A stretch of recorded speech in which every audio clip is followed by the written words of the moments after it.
this sticky gate. I think it's just a matter of bending these wires into a happy place. It looked like, oh, there's been some shenanigans going on here. I'm Mike Dimas, and this is Pinball Shenanigans.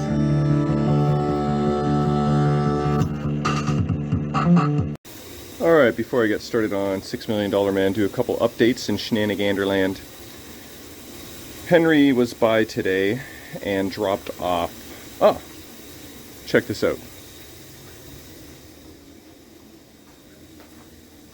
Custom apron cards for $6 Million Man. He said he found these online somewhere. So this isn't Henry's personal design, so whoever designed these, shout out. They look good. I like them. And then I'll just include the other ones that were in there for whoever ends up buying this machine to decide what they like best. So Henry also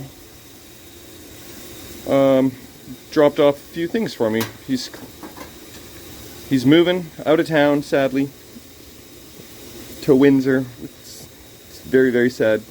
You know, it's a couple hours away, so it's not exactly easy to just pop by and hang out on a Friday or Saturday night anymore. But congrats, Henry, for your new job and purchase of your new house, and hopefully the sale of your old house goes well. He gave me these items, not these items, but his old Bally Kiss apron, shooter gauge, and power supply, which you said needs some work, but these things are pretty simple overall, so whatever it needs shouldn't be too hard to get up and running. So thank you, Henry, for all that good action there. And Henry now has his own merch, Pinball Shenanigans. He got the very, very, very last Super LE shirt that I had in stock. And I gave him an LE model, which is still has the full decal, but the yellow. So he's got one of the yellow Shenaniganders and one of the orange. So he's got one LE, one Super LE, and then this is all I've got left. And then it's just Pro at Silverball Swag. This hoodie I might be taking for myself, although it's one size bigger than my other one, so I don't know if it'll fit, but it should be okay. So I might scavenge in here for one or two more items for myself, and then that's it. No more physical shirts ever again. It'll be all Silverball Swag. Okay, Rob Noel popped by. I took a quick little video of that too, because there's going to be something about an auction for a pinball machine, not an auction, a raffle, locally, for an egghead pinball machine. When I get all those details, I will post the video I took, but we talked about that. More news to come on that. So here is, did I cover everything? Yeah, so Rob Noel got his parts from our Marco order, and Henry was by. Yeah, that's basically the updates. So let's check out what happened with this play field. Me and Henry were looking at it earlier. This area here, can you see the sheen difference? Remember I put a line there? I got the play field in the other orientation, but so you can see more clearly here. But when I take my fingernail to it, check this out. Sorry, I'm jiggling the phone. It kind of like polishes up, but it's not scraping off. I guess that's just kind of polishing.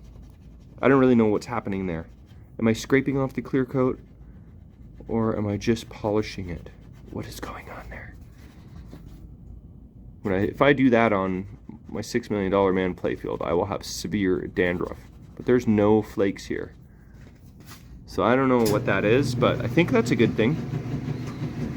And then, you know, we did here. I don't even know if we're going to be able to see anything. We did this area here. Here, let's spin this around. Okay. Well, for sure, it's not like so obvious amber yellow that it's you know, stands like out like a sore thumb. There's the edge there. So that sheen matches very, very nicely. This area we did. It might be just a smidge flatter, but when you kind of scrape your nail over it, so I'm thinking maybe if I novice over top of it when I'm done, then it might polish right up. But yeah, I'm still kind of curious why when I scrape it with my fingernail it kind of disappears, but doesn't feel like I'm scraping off the coating at all. And oh yeah, I did up here. And you can't even really tell, like I'd have to find the right angle to see if I can even see. And even the glumpy parts they're not visible at all. Anyway, the whole point of this is that I think that clear coat is going to work much better than my old. But the only problem is, what the F am I going to do with the old clear coat? I've been chipping away at it. 600 grit sandpaper, 400 grit sandpaper, and fingernails. Remember, this is kind of reminding me of the old black hole days when I had to scrape off some overspray. And I used like my fingernails for a lot of it. I didn't cut my nails on purpose for that week, just so I could scrape black holeness overspray. Anyway, the question is, do I try and scrape off all of this old clear? Like, look. It'll take me forever. I've tried to sand it. It's not really working all that good. And when I was fingernailing here, I scraped off some of the old paint. I had to color match that back in there. So I'm a little scared of this area that's kind of planked over here, if more paint's gonna pop off. But, like, look at this. I guess the other question is, if I put clear over top of this old clear, will that kind of seal it in, or will it still flake up? Will it still dandruff? I don't think there's any way in heck I'm going to try and remove all of the old clear. But if I don't, are you going to see the differences in sheen?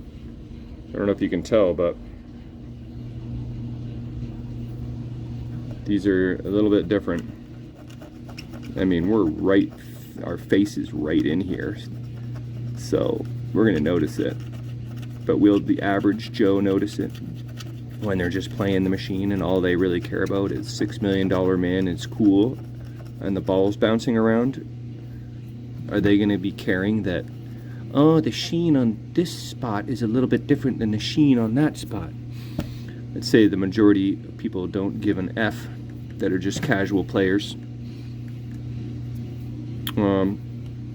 But you never know who this machine could go to, right?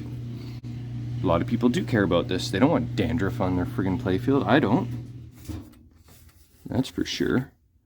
So, can of worms opened. I'm gonna try and figure out the best way to close the can of worms. I'm not sure yet. Should probably do a little test sample. Oh yeah, remember this? I did a little tester here. That was some of the new clear coat right on that star. I can't even really tell. I wonder if I clear over the clear. That is the main question. What will happen? Should I do a test spot? And then I can see if it scratches off. Because I don't really want to do the whole playfield to find out that it's all scratching off. But I kind of want to get this friggin' thing done at the same time. If I put clear on it and wait. I might have to wait till tomorrow to even proceed. Look at this. That's back to wood there. Some of the wood's chipping off again. Going backwards, boys and girls.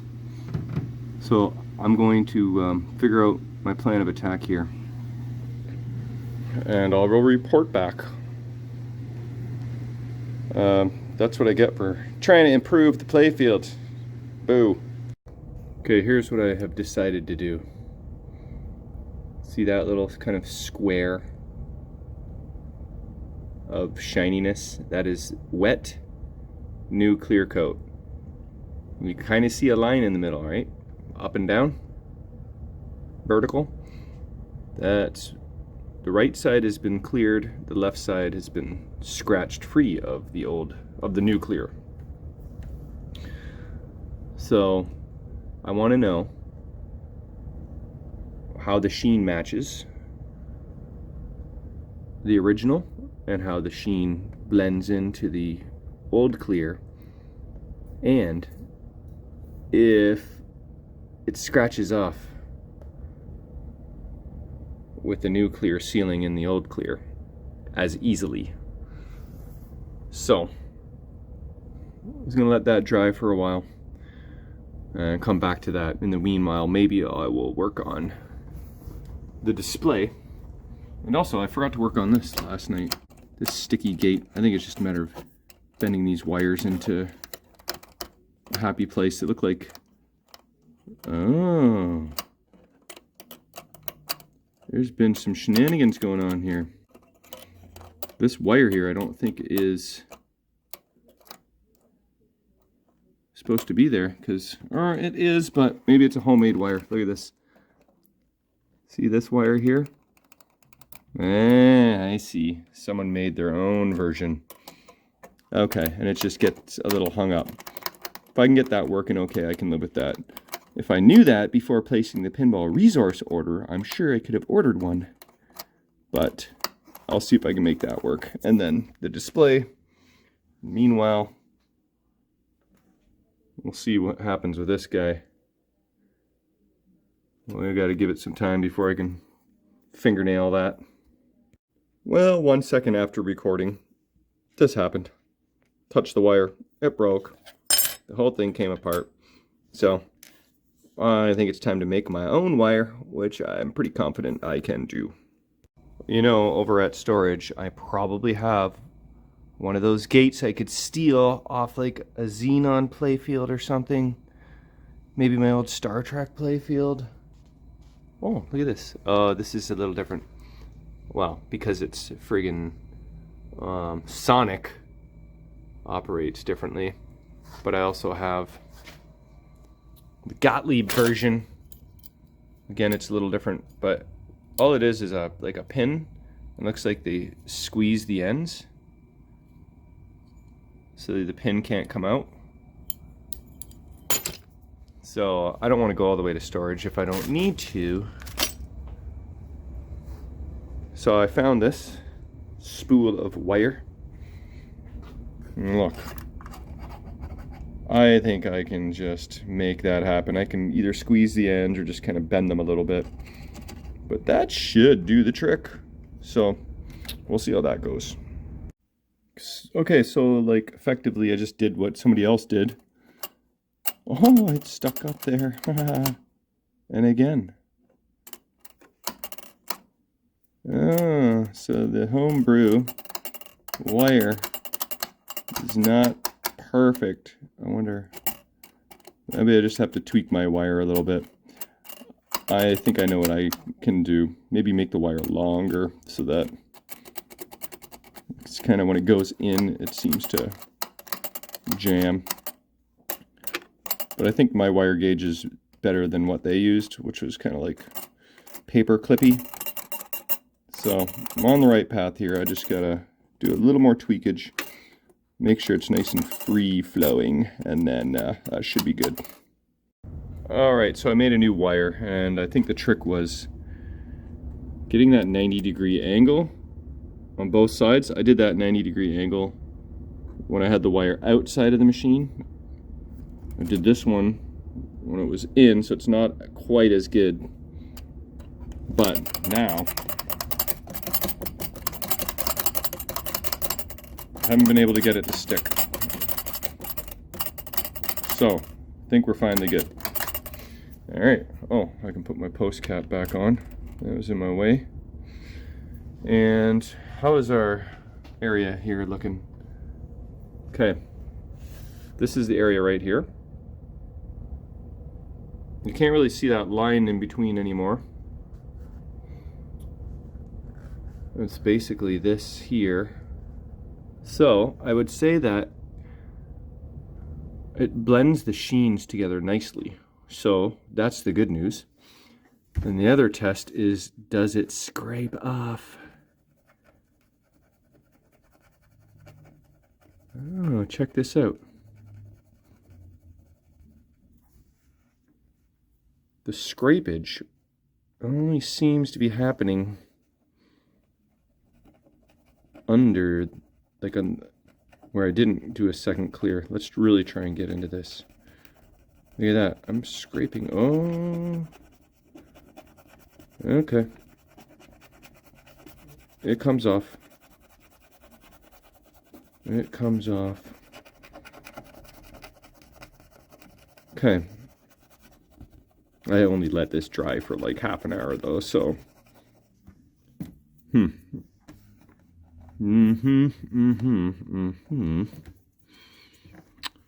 Must come up with my game plan. Like, I'm probably at this point just gonna clear the whole thing. A few coats. And then just play the damn game. And if it starts to flake a little here and there, I will include 1 can of aerosol spray with the purchase of every $6 million man pinball machine. Get 1 can of air spray. Compressed air, that's what I'm trying to say. Yeah. I did a little more fingernailing. Oh, there's a piece of old wire.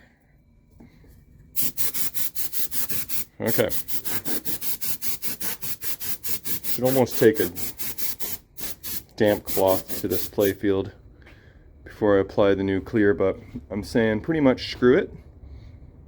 I'm putting a few coats of new clear over the old clear and calling it a day, so hopefully it holds up okay. Alright, well, I did it. I said F it, and I just applied the new clear coat over top of the old clear coat, and there's parts that are still wet, as you can see. And you can see brush strokes because it's still wet. But the one thing I am noticing is that there's some pretty good uniformity in the sheen. Just not so much in my color matching skills. But I think if I put on 3 coats of this stuff, I might be satisfied with the results. The way it's looking right now, that's one thing, but I guess it's how it holds up during a couple games. That's going to be the true test, but especially with brand new rebuilt flippers, it's going to just smash everything around. But I'm actually have some, some hopes for this to actually work out successfully. Fingers crossed, so we won't really know. I think I can put on another coat in 3 hours. I'm going to have to double check the instructions, but which pretty much means I can't do another coat tonight, sadly. I would like to, but I'll have to wait. In the meanwhile, I think it's time to pull out this display and see if we can get it working. If you haven't seen my friggin' previous 12 episodes, you may not know that I discovered segments out. Well, actually, they were fine, but then we played some test games, and now they're not fine, so that's what I'm going to work on right now. Side note about this stuff. It doesn't really smell bad at all. Like, it's very, very subtle. But while we're here, okay. Let's see if we can zoom in here. For surface must be clean, blah, blah, blah. Stir thoroughly, I did that. Allow finish to dry minimum 2 hours before recoating. Be careful. When previous coats have dried clear and feel hard, should no longer feel tacky. A powder should develop when lightly sanded. If any coat has dried more than 24 hours, lightly sand before recoating. Minimum 3 coats is recommended. Okay. I think they're kind of assuming that you're painting bare wood, but I think it's probably not a bad idea to add a little light sanding between coats. So I'll do 3 coats, light sanding between, with my 600 sandpaper, and yeah, see if that works. Anyway, it's display time. Okay, I still have not got to the display yet. I went upstairs to grab a bite to eat, and then Jay the neighbor popped over, and oh, look at this. This post here, that was one of the original ones that was crappy. Apparently my fix wasn't good enough, so I am going to get rid of this wood screw altogether, and we're gonna go with a machine screw and a T-nut, so put that there to remind me. But yeah, so I just got back down, hanging out with Jay and Jamie, doing a little online slats there. But have a look at this. I'm actually, it's like pretty much dry now. I mean, it's not tacky. I could probably put another coat on it. At least an hour has passed by. But you can't really see the difference between where I was scratching away and where I wasn't. You know what I mean? It blended pretty friggin' well. I'm impressed. I mean, as long as this doesn't dandruff on me while playing. So we got basically, there was 2 problems. One was the sheen difference between the new and the old. That might be resolved. Everything's sort of blend in now. The second problem is whether it's going to flake or not. That is yet to be seen. But this has promise. Remember, I gotta give it a light sand. I gotta remember to do that. And then apply the next coats, but it has promise, so I shall be back. I might actually get to the display at one point. By the way, Survivor season premiere tonight, so I'm going to be wrapping this up pretty soon. Okay, I pulled the display. I just reflowed all of these header pins. It's usually the first thing to do. How does that look? Come on. Focus. Yeah, should be okay. But look at this.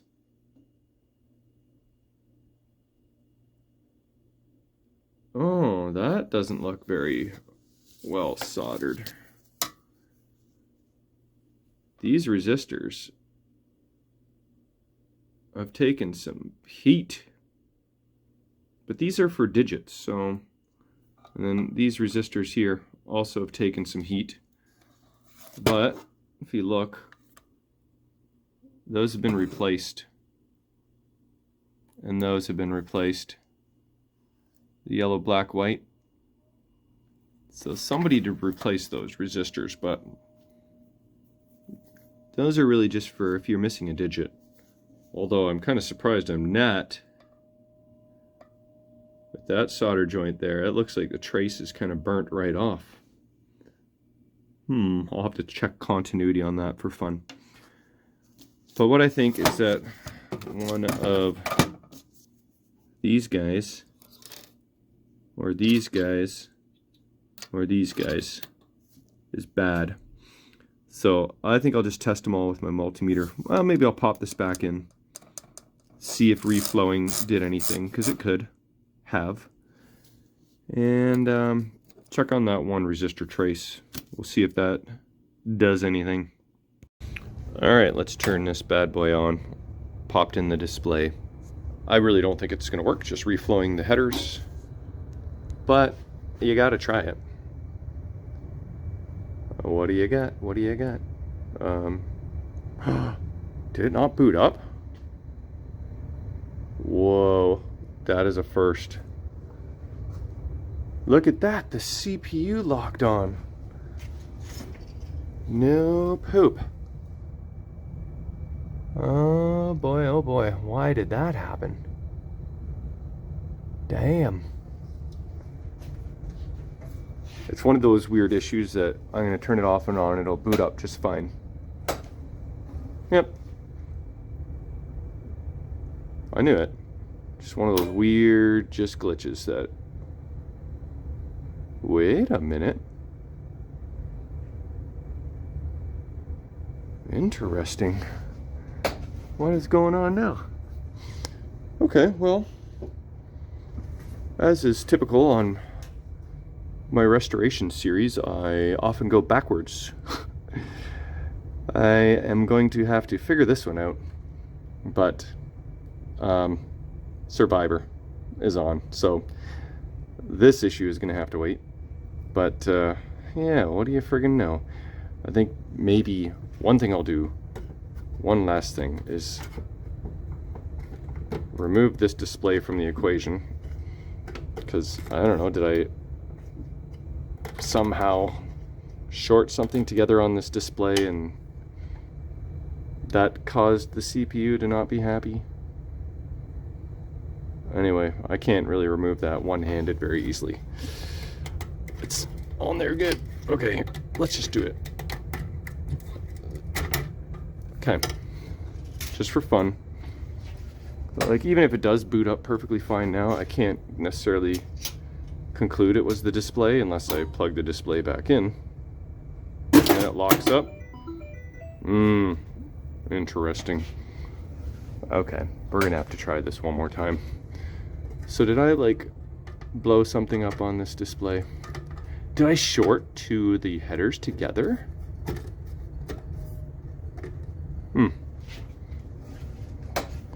If it locks up now, that would be kind of good news. It would mean I can pretty much isolate it to the display. Ah, interesting. Okay, well, we're adding that to the to-do list, so might be a couple more episodes yet. Anyway, I'll figure this out tomorrow, hopefully. Okay, I couldn't help myself. Look at this. These two pins here, they don't look like they're supposed to be bridged together. But let's zoom in. Yeah. I don't see why. Where am I? I don't see why these should be connected if they have their individual traces here. This right there and this right there. So I think this bridge here might be my issue. So I'm going to unbridge it, pop the display back in and see. Because once I remove the display, zoom back out, the CPU booted up again. So let's see if I can fix this up here quick. Okay, check it out. I removed the solder. And definitely not supposed to be a bridge of solder between these two pins. I often check to make sure I didn't bridge things that shouldn't be bridged, but got lazy this time, and good thing I didn't blow up my CPU, I just caused it to lock up. So let's solder this back up, plug it in, and see if we're happy. And maybe miraculously the segments reappear as well. We'll find out. Okay, here we go. Display is installed. No more bridged pins, and I guarantee this is gonna... boot up. Boom. Okay. Well, yeah, yay, I didn't blow up the CPU. Just caused a little intermittent problem there. But we're all good now. Are we good with the display segments? Okay, no, didn't think so. But now, look. That display is being a little bit, maybe I have to back up here and stabilize. It's a little flickery now. So now player 2 need to reflow those headers. Okay, I'm going to make a list, check it twice, and come back tomorrow.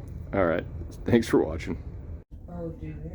Oops, I'm recording that they smell musty, not taking a photo. Hi, Eli.